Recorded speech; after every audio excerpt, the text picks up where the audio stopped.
खुदावंद यीशु मसीह की ताज़ीम हो जो मुबारक और भला है। आज के दिन के लिए हम खुदावंद का शुक्रिया अदा करते हैं। खुदावंद का मुकद्दस कलाम पैदाइश की किताब आप मेरे साथ खोलेंगे।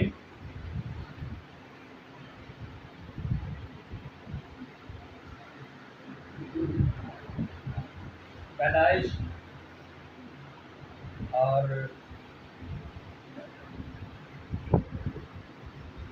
इसका बाब नंबर 17। जब अब्राहम 99 बरस का हुआ तब खुदावंद अब्राहम को नजर आया और उससे कहा कि मैं खुदाए कादिर हूँ, तू मेरे हुजूर में चल और कामिल हो, और मैं अपने और तेरे दरमियान अहद बांधूंगा और तुझे बहुत ज्यादा बढ़ाऊंगा। तब अब्राहम सरनू हो गया और खुदा ने उससे हम कलाम होकर फरमाया कि देख मेरा अहद तेरे साथ है और तू बहुत कौमों का बाप होगा, और तेरा नाम फिर अब्राहम नहीं कहलाएगा बल्कि तेरा नाम अब्राहम होगा, क्योंकि मैंने तुझे बहुत कौमों का बाप ठहरा दिया है और मैं तुझे बहुत बड़ोमंद करूंगा और कौमें तेरी नस्ल से होंगी और बादशाह तेरी औलाद में से बर्पा होंगे। आमीन, हालेलुया। खुदा का कलाम हर ज़माना बरहक है, सच्चा है। अब्राहम जब 99 बरस का हुआ तब खुदा ने अब्राहम को नजर आया। ये उम्र का मेंशन करना, इसका मतलब ये भी है कि जब तो बढ़ापे की तरफ चला जाता है तो बजाय कि उसके अंदर इरादे बड़े मजबूत हों, फिर अपनी जिंदगी को वो समेट रहा होता है, खानदान के मामलात को समेट रहा होता है। वो समझते हैं कि अब मुझे ज्यादा वक्त नहीं मिलेगा, लेकिन बाइबल मुकद्दस कहती है जहां पर हम सोचते हैं कि अब कुछ नहीं हो सकता, खुदा वहां से जो है आगाज करता है। हालेलुया। खुदा वहां से आगाज करता है और खुदा ने अपना तारुफ उससे करवाया, मैं खुदाए कादिर हूं। हालेलुया। मैं खुदाए कादिर हूं। जब उनके डेरे में आया था और अब्राहम की औलाद नहीं थी, तो अब्राहम से और सारा से बातचीत कर रहा था, तो सारा हंसी थी। उसने कहा, खुदा ने कहा कि ये हंसी क्यों है? तो वो कहते नहीं नहीं मैं नहीं हंसी। खुदा ने कहा नहीं तो हंसी है। तो ये देखिए हमारा खुदा बच्चों की तरह अपने लोगों से बातचीत करता है। हालेलुया। उनके लाड प्यार भी देखता है। तो ये बड़ा अच्छा माहौल था जिसमें गुफ्तगू हो रही थी। तो सारा असल में सोच ये रही थी कि अब हम बूढ़े हो गए हैं और अब जो है औलाद मुश्किल है, नहीं हो सकती। लेकिन अब्राहम को खुदा ने कब बहाल किया, ये हम देखते हैं कि फिर जब इसहाक पैदा हो गया, उससे पहले इस्माइल पैदा हुआ उनकी लोहड़ी में से, और इसी तरह से फिर सारा की जब वफात हो गई तो अब्राहम ने फिर क्या एक बार फिर शादी की और उस अम्मा का नाम था कतूरा। तो उसमें से 6 बेटे फिर पैदा हुए। तो खुदा जो है ना, उसके लिए कोई बात मुश्किल और नामुमकिन नहीं है।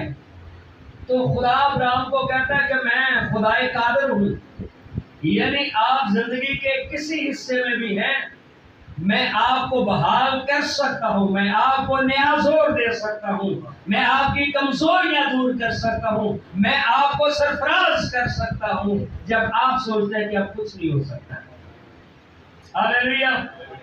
और क्या है, तो खुदा ने कहा तू मेरे हुजूर में चल और कामिल हो। शर्त ये है हम चाहते हैं हम सरफराजी पाए, लेकिन हमें खुदा के हुजूर चलना पड़ेगा। हालेलुया। हमें कई बार सुनी सुनाई बातों पर हम जो है चल पड़ते हैं, लेकिन खुदावन की जो जात है उससे हमेशा उसके साथ चलेंगे तो आपको एक्सपीरियंस होगा, आपको तजुर्बा जो है वो मिलेगा। यूहन्ना की इंजील में से एक आयत देखते हैं। यीशु मसीह जब गए ना यरदन पर बपतिस्मा लेने के लिए, तो मुकद्दस यूहन्ना ने कहा था, देखो खुदा का बर्रा जो जहान का गुनाह उठा ले जाता है, जो जहान का गुनाह जो है वो उठा लेता है। तो वहां पर दो बंदे और भी थे जिन्होंने बात सुनी। कितने बंदे? यूहन्ना पहला बाब इसकी आयत नंबर 35।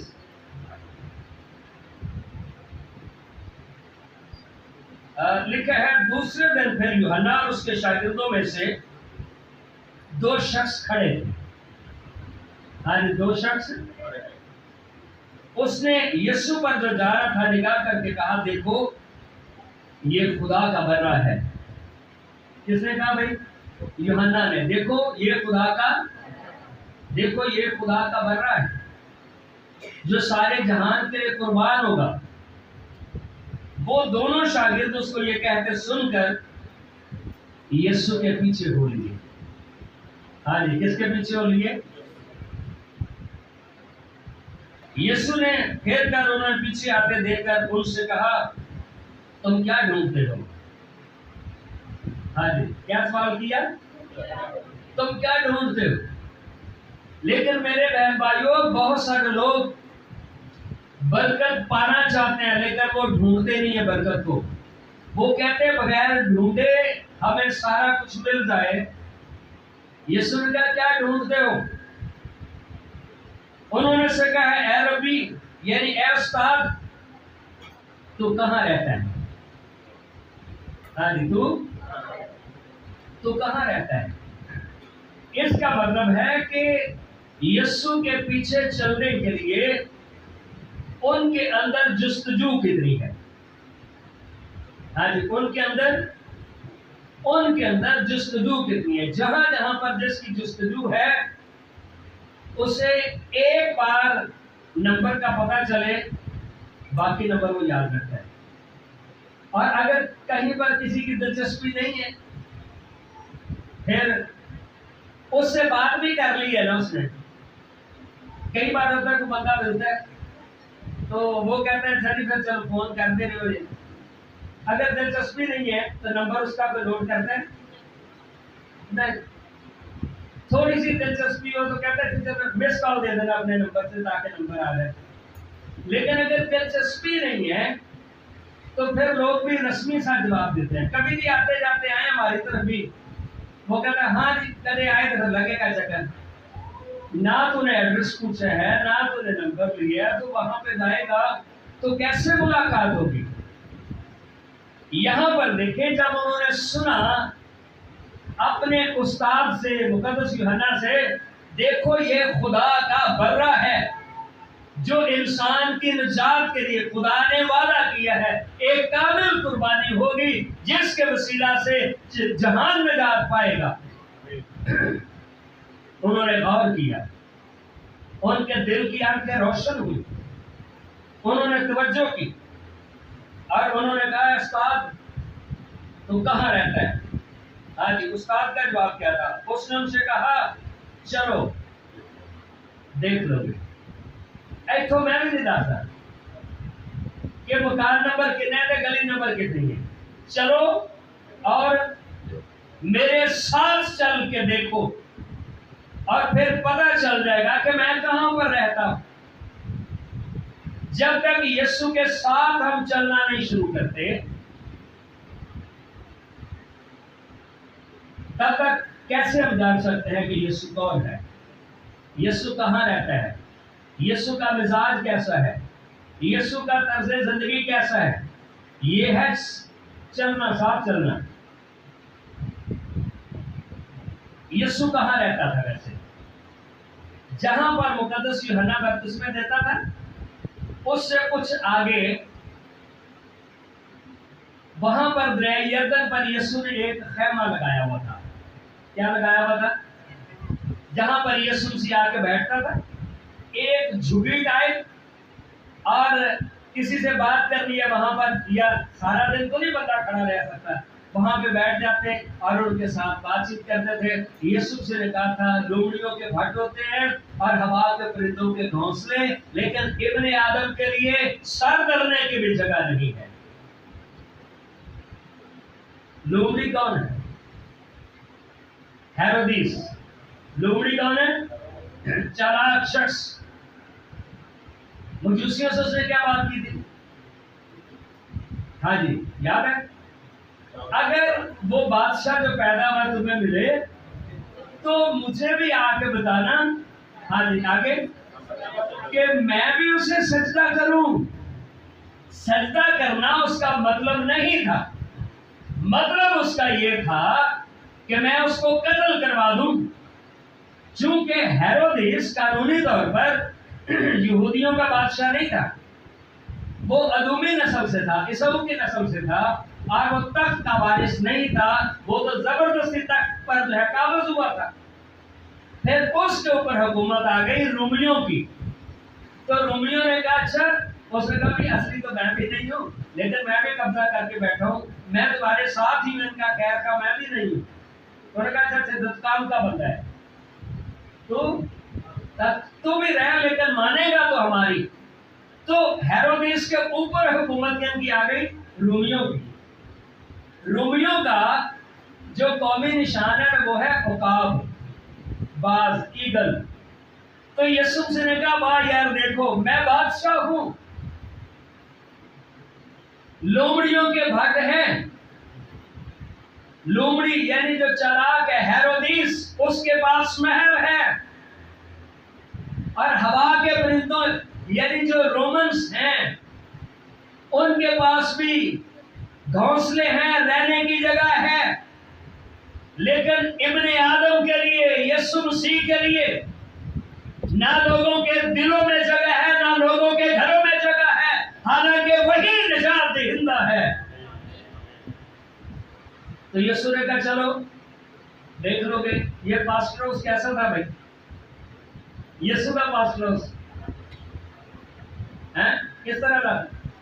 है खैमा, झुगी, वहां पर वही ड्राइंग रूम था, वहां पर ही लोगों को और ही बैठ के बातचीत करते। मतलब ऐसा नहीं था कि एसी ऑन करो, मेहमान आए। आखिरी खाना भी जब यीशु से ने खाया तो किसका ड्राइंग रूम? कोई बंदा जानने वाला था, उसे कहा यार हम चाहते हैं कि इकट्ठे बैठ के हम खाना खाएं। और बंदा चला गया, हाँ जी, उसने कहा जी उस्ताद ने कहा वो वाला खाना तैयार है। हाँ जी तैयार है, पर मैं समझता मुबारक वो लोग हैं जिस बंदे ने अपना गधा उसको दिया। मुबारक वो बंदा है जिसने अपना ड्राइंग रूम उसे दिया, ताकि दुनिया की निजात के काम के अंदर उसका नाम भी सुनहरी हरूफ में लिखा जाए और जिंदगी की किताब में उसका दराज किया जाए तो उसने खुदावंद के लिए कुछ किया है। हालेलुया। उन्होंने कहा उस्ताद तू कहाँ रहता है? कहती चलो देख लो। घर छोटे बड़े की बात नहीं है, घर वो घर है जहां पर यीशु मसीह के लिए जगह है, जहां पर यीशु मसीह का एहतराम है, जहां पर यीशु मसीह की कबूलियत है। बाकी घर नहीं है, वो घर जहन्नम है जहां पर यीशु के लिए जगह है। चलो और देख लो। बस उन्होंने आकर उसके रहने की जगह देखी। हाँ जी, रहने की की सोचा है यार, इतना बड़ा उस्ताद जी ने नाम बताया कि ये खुदा का बर्रा है, आ जगह के लिए पथरा देते। याद रखें, पर यीशु के पास जिंदगी है। हालेलुया, यीशु के पास यीशु के पास जिंदगी है, रहने की जगह देखी और रोज उसके साथ रहे। और ये 10वें घंटे के करीब था। आज कितने घंटे के करीब? सुबह 6 तो पहला, ठीक है जी, 7 8 9 10 कितने हो गए? 6 बजे पहला,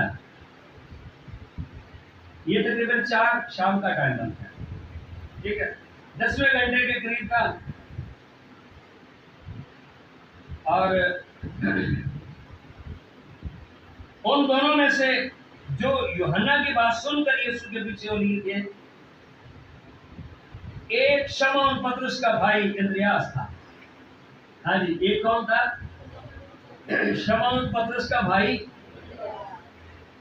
उसने पहले अपने सगे भाई शमौन से मिलकर उससे कहा, हमको क्रिस्तस यानी मसीह मिल गया।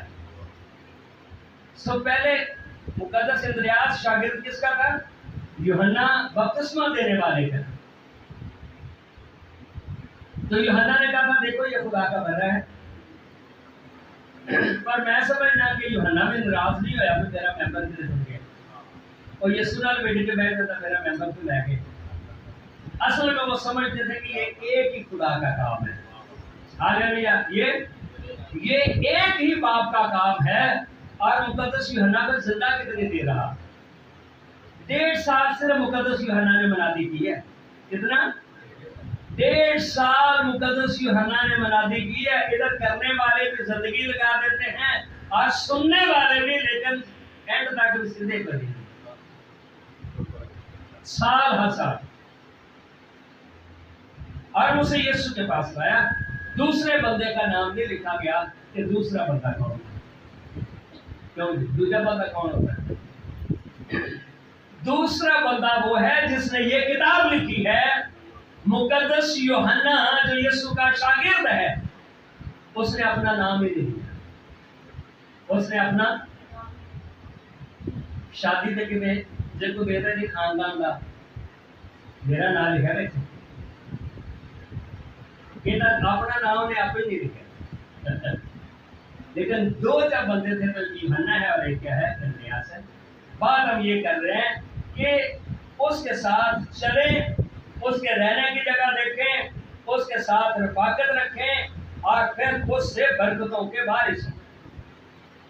आमीन। फिर उससे बरकतों के, हमारी रफाकत शराकत और कहीं हो, टाइम कितना ज्यादा हम और जगह पे वेस्ट करते हो, तो फिर वहां तक हम नहीं पहुंच सकते। मेरे हजूर में चल और काबिल।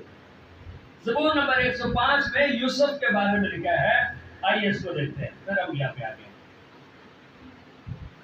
ज़बूर नंबर 105, यहां पर यूसुफ के बारे में लिखा है। आयत नंबर 14 में लिखा, वो एक सल्तनत से दूसरी सल्तनत में फिरते रहे। हाँ जी, क्या करते रहे? काल जो पड़ा हुआ था, तो कभी जिधर पता चला इधर अनाज है, उधर चले गए, कभी उधर चले गए। 14वें आयत में लिखा है, ज़बूर नंबर 105 आयत नंबर 14, उसने किसी आदमी को उन पर जुल्म ना करने दिया, बल्कि उनकी खातिर उसने बादशाहों को धमकाया। हाँ जी, बादशाहों को धमकाया।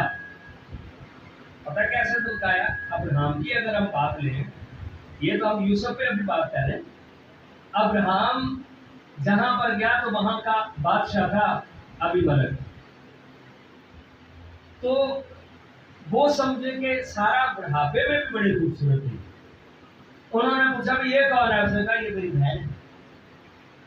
तो ये ज़ूमानी एक लफ्ज है, बहन। इब्रानी में अखूत कहते हैं, अखूती बहन, अखूत का माना भाई। तो अखूत जो इब्रानी लफ्ज है भाई, इसका माना रिश्तेदार भी, इसका माना। अब ये जो कई बार रिश्तेदार है, वो रिश्तेदार थे भी है। तो ये ज़ूमानी बात थी। अब जब सारा को वो ले गए महल में, बादशाह चाहता था कि मैं इसे अपनी बीवी बना लूं, और उसे पता था कि अब्राहम की बहन है। अब जैसे वो महल में एंटर हुई तो जितने वो बादशाह के लोग थे और उसके अंदर जितने भी मेल पर्सन थे, उन सबको फालज हो गया। उन सबको क्या हो गया? उन्होंने कहा भाई ये क्या चक्कर है, ये बीवी क्या क्या चीज है। उसने कहा भाई ये क्या हुआ है, ये कौन है तेरी? खुदा ने बल्कि ख्वाब में बताया भाई ये जो बीवी है इसे हाथ ना लगाना, इसे हाथ नहीं लगाना। और क्यों भाई? उसने कहा मैंने तो नेक नहीं, जैसे मैं शादी कर रहा हूं। उसने कहा ये बंदा जो है ये मेरा नबी है और ये बीवी है इसकी। बादशाह ने उसे बुलाया, उसने कहा तूने क्यों ऐसा बोला? उसका मुझे पता था कि हो सकता है कि आप मुझे कत्ल कर दो और मेरी बीवी मुझसे ले लो, लेकिन वो मेरी रिश्तेदार भी वैसे है, तो ये जुर्मानी की बात थी। तो खुदा अपने लोगों के लिए कैसे अपने लोगों की मदद करता है, आमीन। लेकिन इसमें एक बात है, तुम्हें समझ, सारा की कोई नीयत नहीं थी अब्राहम को छोड़ के जाने की, खुदा ने इसलिए बचाया। कई बार जो खुद ही कुएं में गिरना चाहता है तो फिर उसे खुदा तो नहीं बचाता। उसने उन्हें किसी को उन पर जुल्म न करने दिया, बल्कि उनके खातिर उसने बादशाहों को धमकाया और कहा कि मेरे मंसूबों को हाथ ना लगाओ और मेरे नबियों को कोई नुकसान न पहुंचाओ। फिर उसने फरमाया कि उस मुल्क पर कहर नाज़िल हो, और उसने रोटी का सहारा बिल्कुल तोड़ दिया। आज रोटी का सहारा अब असल में खुदा उनको एक और जगह पर लेकर जाना चाहता। कई बार कहते यार साढ़े कारोबार रुक गए, जॉब छूट गई, यार ये मेरे साथ क्या है, ये नुकसान हो गया, ये मेरे साथ क्या हुआ है। असल में वो वक्त है खुदा आपको उससे अच्छी जगह पर लेकर जाना चाहता है, खुदा आपको तरक्की देना चाहता है, लेकिन पहले इस सहारे को डिस्कनेक्ट करेगा। अगर आप उसी जगह पर ही बैठे रहेंगे तो आप एक वक्त में दो जगह पर नहीं हो सकते ना। उसने उनसे पहले एक आदमी को भेजा, यूसुफ गुलामी में बेचा गया। उन्होंने उसके पांव को बेड़ियों से दुख दिया, वो लोहे की जंजीरों में जकड़ा रहा। आज लोहे की जंजीरों में जब तक उसका सुखन पूरा ना हुआ, खुदा का कलाम उसे आजमाता रहा। उस आजमाइश में भी वही बात आएगी, तो मेरे हजूर में चल और काबिल हो, आजमाइशों में पूरा कर। यूसुफ हर तरह की आजमाइश में पूरा था। यूसुफ अपने जमाना के लोगों में बहुत खूबसूरत था, स्मार्ट आदमी था। हत्ता के पोतीफार जो उसका बॉस था, जो कमांडर था फराउन का, उसकी बीवी उसके ऊपर फरेफ्ता हो गई। लेकिन यूसुफ ने कहा एक आंख है जो मुझे देख दिया, वो मेरा खुदा है। हालेलुया। वो खुदा के हजूर में चला, अबलीस की हजूरी में नहीं चला। आज लोगों ने जिंदगी को मजाक बनाया हुआ है, कभी इधर चले गए, कभी इधर चले गए, कभी अबलीस की तरफ, कभी यीशु की तरफ। कौमें ऐसे नहीं बनती, पहचान गुनाह, गंदगी और बदी में नहीं बनते। अमसाल की किताब में एक आयत है, शरीर बदी को खोज खोज कर निकालता है। क्या कहते हैं? खोज दी अंग्रेजी की बनेगी भाई, सर्च, डिस्कवर। सर्च से बढ़िया आपका सर्च क्या कर रहा है, गूगल मार रहा है, सर्च कर। हम क्या सर्च करते हैं? पाकिस्तान दुनिया का वो मुल्क है जहां पर सबसे ज्यादा गंदी वेबसाइट्स जो हैं वो सर्च की जाती हैं। पाकिस्तान के अंदर गंदगी और गलाजत का ढेर बन चुका है ये मुल्क। शरीर बदी को खोज खोज कर, ऐसे वीडियो जिधर कोई भी ताल्लुक नहीं, फायदे वाले वीडियो कोई नहीं मिलता।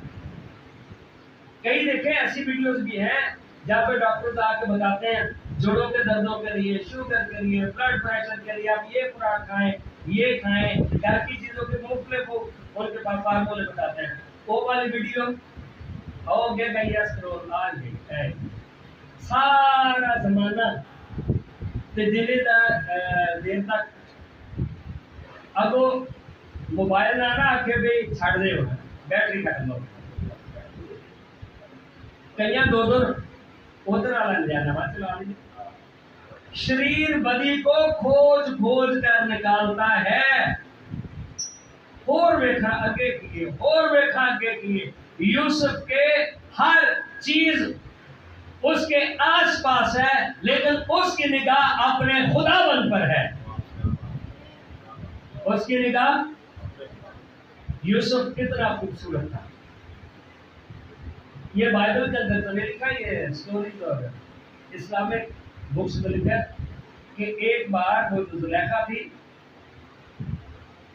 पोतीफार की बीवी को कुछ महल में चूंकि वो दयानतदार बंदा था तो खास जगहों पे भी मालक उसे कहता था कि तू जा तो काट रही थी कुछ चीज सेब तो वो सेब उन्होंने कहा भी यूसुफ जब आए तो उसे देखना सेब भी काटना है तो उन औरतों ने अपनी उंगलियां काट दी ध्यान जो किसी और पाते मतलब इतना अट्रैक्टिव शख्स लेकिन वो समझते हैं कि मेरी खूबसूरती मेरे खुदा के लिए है कि साड़ी नहीं थे ना को खूबसूरती थे ना को रंग रूप थे खा खा के गुटके थे मावे शक्लों चलो अगली गल ये दिया ऐ खौफनाक हीरो बने करना जवालियां पा के खुदा का खौफ करो यार ऐसे कौम नहीं बनती कौम यूसुफ जैसे लोगों से बनती है जो खुदा से डरने वाले हैं फिर वो तख्त पे जाएगा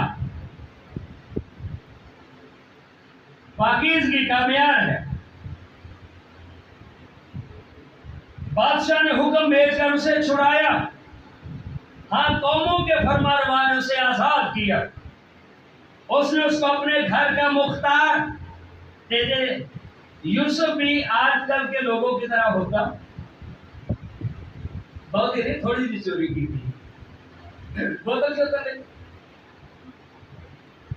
उसे को मुख्तार बनाता और अपनी सारी मलकियत पर हाकिम बनाया था कि उसके उम्रा को जब इनके भी तू कान खींच और उसके बुजुर्गों को दानिश सिखाए गलियों में बैठकर कितनी दानिश आ सकती है गंद को सर्च करने से कितनी दानिश आ सकती है इसराइल भी मिस्र में आया याकूब हाम की सरजमीन में मुसाफिर रहा और खुदा ने अपने लोगों को खूब बढ़ाया और उनको उनके मुखालफों से ज्यादा कभी किया आज मुखालफों से जिन्होंने नशे करने मुखालफों को घर पे ला के नशे करवाने हैं ना आप मजबूत हो सकते हैं ना आपकी बेटियां महफूज हो सकती हैं ना बहनें महफूज हो सकती हैं जो दुश्मनों को ही अपने घर के तरफ ले आए तो बड़ी थी साड़ी बड़ी गलबात है भाई कादी गलबात खुदा ने यूसुफ मुकद्दसों को लिखा उनसे ज्यादा कभी कर दिया गुलामी में था यूसुफ उसने उनके दिल को बरगश्ता किया था कि उसकी कौम से दावत रखे और उसके बंदों से दगाबाजी करे उसने अपने बंदा मूसा को और अपने बरगजीदा हारून को भेजा उसने उनके दरमियान वोट जात और हम की सरजमीन में आगे क्या अजायब दिखाए खुदा के लोग साथ चलने के बायस खुदा की कुदरत से भरे हुए हैं उसने ये कहा सिखावा का तेरे को खामा का मूसा ने कहा अगर भाई तू मेरे साथ नहीं चलता मैं भी इधर ही बैठा हूं मैं भी आगे नहीं जा उसने कहा हाँ मैं तेरे साथ चलूंगा मूसा खुदा के साथ खुदा मूसा के साथ तू मेरे हजूर में चल और फिर क्या काबिल हो पैदाइश की किताब में आ गया ये हमने सीखा कि खुदा के हजूर में चलने वाले लोग जैसे यूसुफ की बात वो साथ चलने वाला था इसलिए तख्त पर पहुंचाया गया हालेलुया कहां पर पहुंचाया गया वो तख्त पर पहुंचाया गया कमिटेड लोग खुदावन के साथ चलने वाले लोग वो बादशाही के वारिस होते 17वां बाब पैदाइश मैं अपने और तेरे दरमियान अहद बांधूंगा और तुझे बहुत ज्यादा बढ़ाऊंगा। अब ये हमारी जो नई नस्ल है, यूथ पर ये बात आती है, खुदा से डरे, खुदा के खौफ में चले, पाकीज़गी में चले, फिर कोई आपको बड़ी चीज को देगा। तब अब्राहम सरनगू हो गया। खुदा ने उससे हम कलामों का फरमाया, देख मेरा अहद तेरे साथ है और तू बहुत कौमों का बाप होगा और तेरा नाम फिर अब्राहम नहीं कहलाएगा, तेरा नाम, बल्कि तेरा नाम अब्राहम होगा, यानी कौमों का बाप। अब्राहम का माना है सिर्फ बड़ा बाप, घर दी हद तक साढ़े दी ग्रेट पापा, एक कौमों के पापा, फादर ऑफ नेशंस अब्राहम होगा, क्योंकि मैंने तुझे बहुत कौमों का बाप ठहरा दिया है। हालांकि अभी वादे का फरजांद इजहार पैदा नहीं हुआ, पर मैंने क्या दिया, खुदा जो कह देता है वो हो जाता है। और मैं तुझे बहुत बुरोमंद करूंगा और कौमें तेरी नस्ल से होंगी। हाँ जी, कौमें तेरी अगो तेरे जो पैदा क्यों होंगे, हाँ जी, बादशाह तेरी नस्ल से पैदा होंगे, फकीर भिखारी नहीं पैदा होंगे। पाकिस्तान का भीख मंगने वाले दिन रिकॉर्ड है, आज दुबई ने 4300 बंदा कढ़िया, और 4000 पाकिस्तानी जेडे बाहर जा दिए ते उत्थे जाके ते भीख मंगते हैं। यार कौन हो गया, ठीक है, तेरी नस्ल से मैं बादशाह पैदा करूंगा जो दुनिया पर रूलिंग करे, हुक्मरानी करे। और मैं अपने और तेरे दरमियान और तेरे बाद तेरी नस्ल के दरमियान उनकी सब पुश्तों के लिए अपना अहद जो अबदी अहद होगा बांधूंगा। तेरे नाल अहद, अगो तेरी, हाँ जी, अगो तेरी, पापा चर्च जाए, मामा चर्च जाए तो साडा की काम है चर्च जाना, क्योंकि असी ते बरकत वाले यार शामिल ही नहीं होना चाहते। जे बरकत मिल गई तो हालात फिर बेहतर हो जाएंगे, तो साड़ी फिर पहचान, हाँ जी, साड़ी पहचान वो फिर खत्म हो जाएगी। चर्च कितों मिलते हैं, याद मैंने पाउडर कितों मिलता है, वो फिर पाउडर वाले तो नहीं रहने ने जो बादशाह के प्रधान बन गए। तेरे बाद मैं तेरी नस्ल का भी खुदा होगा। खुदा हमारे बच्चों को बरकत देना चाहता है, हमारी नस्लों को बरकत देना चाहता है, ताकि मैं तेरा और तेरे बाद तेरी नस्ल का खुदा रहूं। तेरा और तेरे बाद, अगर हमारे माँ बाप खुदा से प्यार करते हैं तो जरूरी है कि हम भी अपने बाप दादा के खुदा की ताजीम करें। क्या स्टोरी ना रह जाती, दादा साडे एल्डर सन असी नहीं, असी ज्यादा दुआ वाले लोग नहीं, साडे पापा बड़े चर्च जाते थे, आके कौन है बाइबल, फिर तुहाडे कोलों बाइबल खो के लेके जाते, तुसी क्यों मतलब जहन्नम दे फरजाद बनदे पे। खुदा हमारे साथ हमारी नस्लों को भी बरकत देना चाहता है, हमारी नस्लों का भी वो खुदा होना चाहता है। साड़ी ते भाई आकड़ी नहीं किते खत्म होती। खुदा का खौफ करो, जे तुहाडे कोल चार चीज़ां होण ते फिर तुहाडा की हाल है, तुसीं ते कल्ट पास के मारो। इसकी वजह यह है जब अकल नहीं है, दानिश नहीं है, थोड़े जे हालात को बोनस मिल जाए तो बंदे की परेशानी हो जाती है। क्योंकि उस तौर से अपने आप को डिजाइन कर ही नहीं रहे खुदा की बादशाही के लिए, कि खुदा हमें हमसे चाहता क्या, हमें बनाना क्या चाहता है। और मैं उनका खुदा का, फिर खुदा ने अब्राहम से कहा तो मेरे अहद को मानना और तेरे बाद तेरी नस्ल पुश्त दर पुश्त से माने, और मेरा अहद जो तेरे दरमियान है और तेरे बाद तेरी नस्ल के दरमियान है, और जिसे तुम मानोगे सो यह है कि तुम में से हर एक फर्जंदे नरीना का खतना किया जाए। खतना से मुराद यह है कि गलाजत को बदन से दूर करना। खुदावत ने इससे भी बड़ी एक कुर्बानी की है और वो अपना बेटा उसने कुर्बान किया है।